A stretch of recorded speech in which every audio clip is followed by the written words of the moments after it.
Now, critics would be hard-pressed to agree on who is the best artist in the world or what is the greatest work of the last 50 years. Although in the pop world the Beatles always dominate such polls, the Oxford band Radiohead have in recent years been giving the Fab Four a run for their money. Radiohead's OK Computer has topped several such magazine surveys to determine the best album of all time and is generally regarded by critics as a pop masterpiece.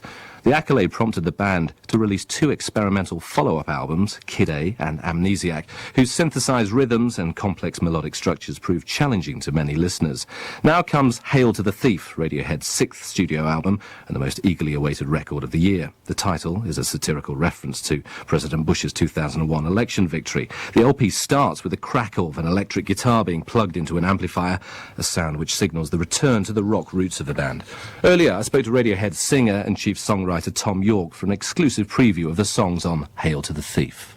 Well, a lot of the time what happens is that it really just comes out of what's happening musically. And it's very difficult to know which has occurred first, because a lot of the time it's actually the sounds you're making and you're not really bothered about what you're actually singing about. The opening line to the album, Are you such a dreamer to put the world to rights, was one of many lines that, given more time, I would have probably tried to erase and come up with something else. But I mean, that's all I had, and we had to do it quickly. And so it's not really like a dreamlike thing. That was the right sound for the music.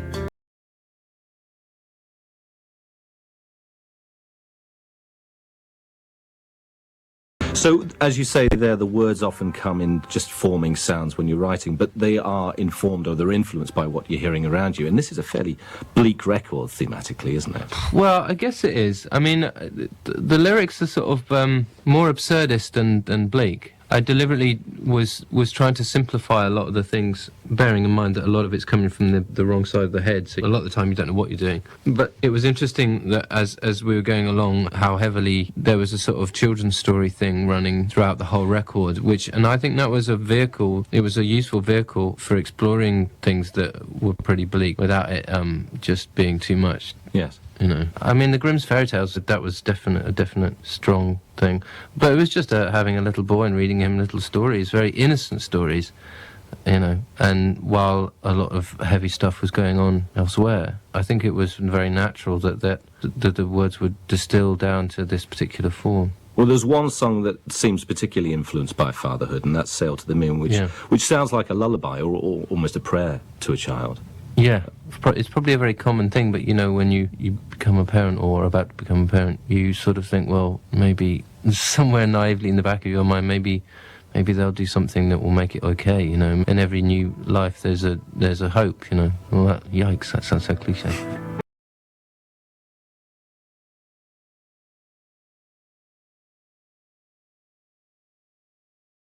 It's a very innocent song. It was written very quickly. Also, that song stands apart from the rest because of the space and the sense of tranquility, because otherwise it's a fairly harsh and abrasive record, isn't it? The bits of it are, yeah. I mean, bits of it are pretty funky as well. I find a lot of the record very sexy, but that's maybe an issue for another day. Sexy in what way? Because Radiohead with a groove? Because because we like loosened up a lot on things, which I think is really good. Mm. Well, last time you were on Front Row, we were talking about Amnesia, and that was regarded as, I suppose, the second part of a two-part project, Kid A and Amnesia. Many people regard that as almost two halves of the same record. Yeah. Is this, then, the antidote to that record? Not really an antidote, because I think, you know, when we took our first proper break after touring Amnesiac, and was sort of just sick of reacting to whatever we'd done before, and when we got back together, it was like we all just sat around and went, well, let's just carry on where we left off. so I you know, my mandate was you know, let everybody just get on with it. And it was good though, because we didn't have much time, because we booked a tour to play the new stuff before we recorded it, and then we were only going to record it in 2 weeks. Everything just had to be done very fast, very unconsciously. I mean, it's a weird feeling to you get the end of it and you'd see what you've got. I was really quite shocked what we'd end up with, because there really wasn't time to analyse it. And when I was sort of sitting there typing up the words at the end, it was just, oh my lord, what have we done? And this Hail to the Thief is a hugely anticipated record, and there were so many rumours about this being a return to the kind of more conventional rock format. But those who expect a record that sounds like the Bends or even OK Computer are still going to be possibly confused, because it is a difficult and sprawling record as well. Isn't it? I mean, the disparate influences, and there's a bit of jazz, there's the technology still working away, and the guitars are back there. I mean, how would you describe the record to anybody who hadn't heard it? I think that there really is. I think it does have a coherence to it. It's just that we've always reserved the right to go wherever we want. I think that it ain't wallpaper. Does it ever surprise you that such, I mean, for want of a better word, difficult pop music can be still so commercially I think successful?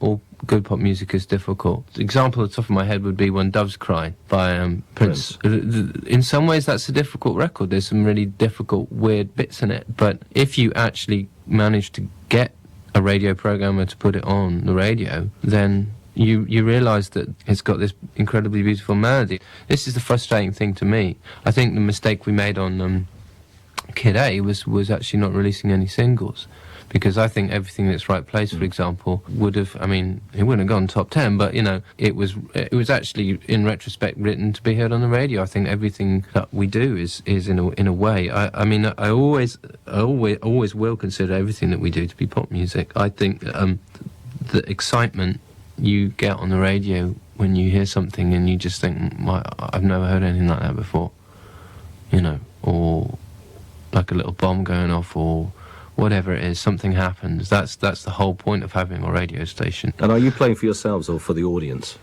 And if you are playing for an audience, are you playing to expectations these days?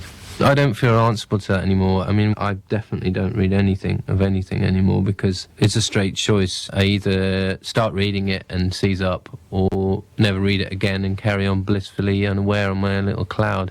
So I took the second option. Why? Because it makes you angry? No, it doesn't make me angry anymore. I mean, because I don't feel any connection with it anymore. It doesn't seem to make any sense to me anymore. It's confusing. It confuses me. And I'm confused enough as it is.